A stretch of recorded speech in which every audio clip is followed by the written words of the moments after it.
See if we can do this all in one take. Okay, here we go. Braille professional skateboarders. Where do we even start? Well, there's two places we need to cover in this video, aka start. One, professional skateboarders for Braille skateboarding. What does it mean? Is it legit? Etc. Number two, how does it even work? Isn't Aaron Cairo professional skateboarder for Revive Skateboards? Yes, he is. So how does he have a skateboard company? Is it competing against the company that pre-existing? That's what we're gonna talk about today. So first of all, Braille skateboarding, professional skateboarder, Mowgli. It just got announced, and if you know me or watch my videos, you know that Mowgli is a good friend of mine. So it was very exciting to see that he went pro. And do I think he deserves it? Absolutely, of course. Now, I am not super familiar with Ricky Glazer, and I'm gonna be honest, I didn't even know that Braille skateboarding had a skateboard company until Ricky was announced pro for the company. Now, if you wanna keep up with what he does, he also has a TikTok that explains this whole thing. But yes, they created a board company, and I think it was either right before Ricky was announced to the team, or they used Ricky going pro as an announcement for going pro for the company. So where do I think this fits in for the ethosphere that is professional skateboarding?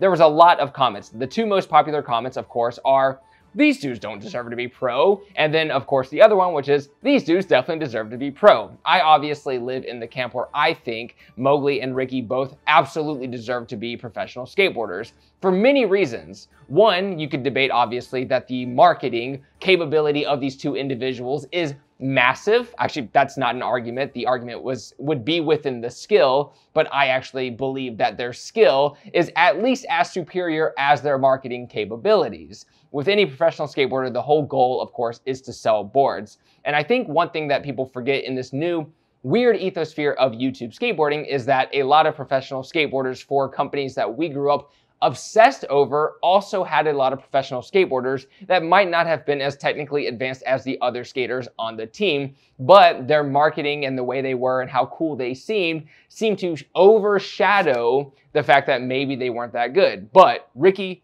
and Mowgli are the type of skateboarders that I actually feel like in the normal concept of professional skateboarding, I think their marketability is what maybe hindered them from being professional skateboarders in the past. In terms of skill alone, I actually think they are easily there. I think if you had a company like Girl Skateboards pushing Mowgli or Ricky, you could have clearly seen that they could hold their own in the company. A lot of times when companies come out with new riders nowadays, sometimes I'm like blinded by how cool they look, how cool their outfits are, and then I'm like, wait a minute, that trick wasn't really that impressive. And Mowgli, every time I've skated with him, I don't even know what bags of tricks he has. And he does a lot of tricks that I have deemed completely unique. I think he is the only one who has done certain tricks. I saw him do a big flip hurricane, and I was like, maybe one or two other people have done that trick. And Ricky is the same way. He was featured a lot on Metro Skateboarding's Instagram. And if you keep up with them, they only post people who do very unique mind-bending tricks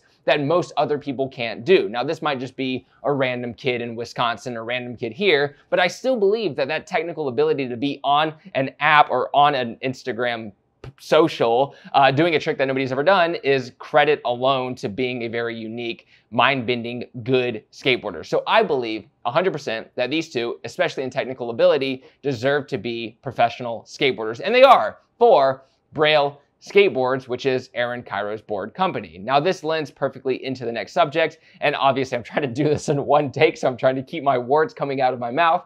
I'm just gonna spill right over into the next factor of this video, which is what the hell is going on with Braille skateboarding if Aaron Cairo is pro for Revive Skateboards? The truth is, I don't know. I know that Braille skateboarding is a separate entity from Braille skateboards. The entire thing of Braille skateboarding, it's kind of just like a group of friends. It's a YouTube channel, and I think that's what Braille skateboarding is. It is like a content hub that tries to convince everyone in the world to start skateboarding. So obviously it's an easy transition into Braille Skateboards, which is Aaron Cairo's company. But Aaron Cairo will remain pro for Revive Skateboards because I think there is a legitimacy in being professional for a company that obviously you didn't start. So Aaron Cairo will always hold the legitimate title of professional skateboarder because a different company, someone completely different altogether, deemed him to be pro and is willing to pay him for his skateboarding. And also, you know, he has a lot of marketability. Braille Skateboarding is the biggest skateboard YouTube channel in existence right now. And also I am a professional skateboarder for the same company. Aaron Cairo is my teammate. And if you look at the pro team that is Revive Skateboard, it's really interesting because Aaron Cairo is pro for Revive. I am pro for Revive. Johnny Geiger is pro for Revive. Sam Vessel is a newly acquired pro. Jason Park, like the list of pros, Amskater. Ironically, the pros for Revive skateboards have gone on to have big social followings. And I think I don't know if it's the carrot before the cart. I don't know if that's the saying that's correct, but I think they had an eye for our passion and determination in doing something with skateboarding. And maybe that's just the ironic order of how things worked. And now we can actually bring more marketing to the company because of our socials that we have. So I'm gonna need a pause. I need to get my thoughts together. Was it a good idea to drink half a soju before starting this? I think so. This conversation probably shouldn't be held for this video. I should probably save this for an entirely different video, but skateboarding is in this weird day and age where there are skateboard companies that are built from YouTube. There is what Braille Skateboarding did, there is what I've done, there is what Andy Schrock has done. And it's this interesting world to where nowadays, you know, the majority of kids coming up in skateboarding came into skateboarding because of some of the YouTube channels that they watch. There's a lot of times where I've seen kids comment, Andy Schrock got me into skateboarding. His videos got me into skateboarding. So when you have an entire generation that grew up on these YouTube videos, the idea of what's legitimate or not vastly changes when some of these kids growing up become the forerunners of skateboarding today. I think a good example is Dylan Jebb or someone like Becker Dunn. These are two absolutely phenomenal, no doubt skateboarders that are going to be high paid, probably professional skateboarders who still to this day sit in their room and they pop open a Andy Schrock video and they're like, yeah. And I knew about these kids because they reached out to me when I was starting my YouTube channel and they were like, I would like to be a good skateboarder one day. And somehow in 2 or 3 years, they became phenomenal. So what happens when the entire next generation of skateboarding may have grown up in a very similar way?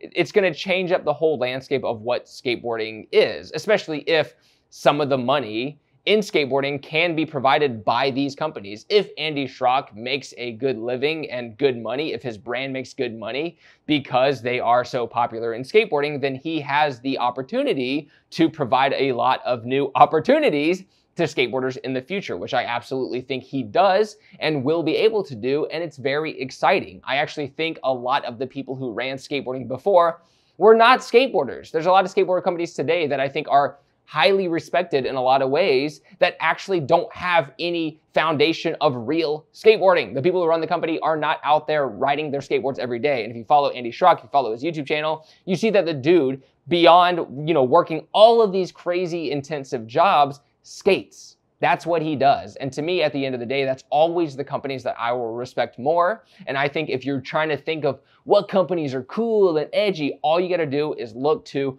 who is skating. If there is a company that has the reputation of being cool and such a core skate company, but you don't see that the people who run the company are out there skating, then it's absolutely marketing. It has nothing to do with real coolness. Coolness is riding the skateboard. So if you look at a company like Revive, if you look at a company like, wow, it's hard to think of examples. Girl, where you have Mike Carroll and Rick Howard out there on tours doing the skateboarding and being really good at skateboarding, that is legitimate. And that is where I think the conversation should end. If you see the owners who aren't skating, obviously they're busy, but if Andy Schrock can make time for something, then anyone else can, because that dude has way too much on his plate. This video turned into a wild expose.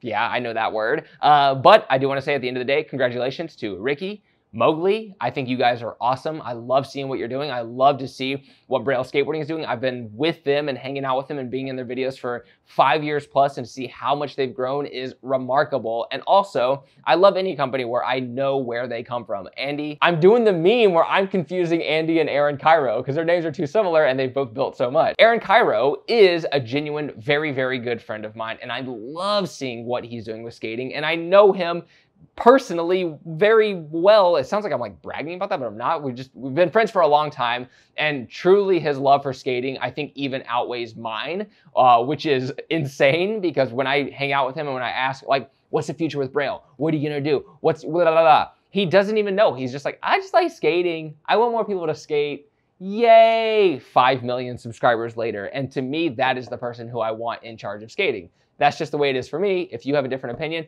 obviously, that's cool. I decided that there's a lot of topics that I could just cover front to end, no bullshit involved, and that's what I'm doing for this video, and that's what I will be doing hopefully every week. I'll be covering a topic in skateboarding that I find very cool and interesting, and they will be, you know what, they're gonna be all positive. Truthfully, I'm not gonna cover any like gossipy, drama, dumb, whatever in skating because, you know, it's too small of an industry, too small of a culture to have so much divide and hate and spread that. I think it's lame, dude. Anyways, let me know what you think about their whole system and what you think the future is for Braille skateboards, Braille skateboarding, and do you think this will be something that kind of seeps into the very fiber of what skating is, and maybe later on in the future, every single professional skateboard company will have like a popular YouTube channel, because I feel like just feels like it's heading that way, and seeing what like Santa Cruz is doing, independent, how they're showing a lot more personality, posting a lot more content on YouTube.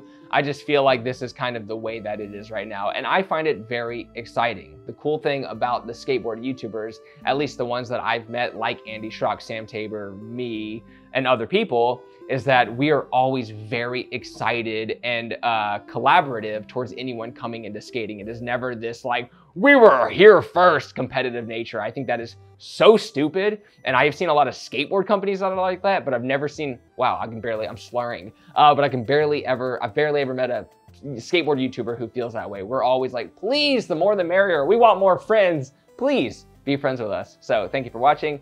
I'll see you next time. Every week, I'm gonna upload one of these videos. Of course, I'm gonna upload a vlog, and I'm gonna upload a short. So 3 new videos a week coming to you on this channel. Wild. That's how we're doing it. Take care, progress daily, and keep killing it.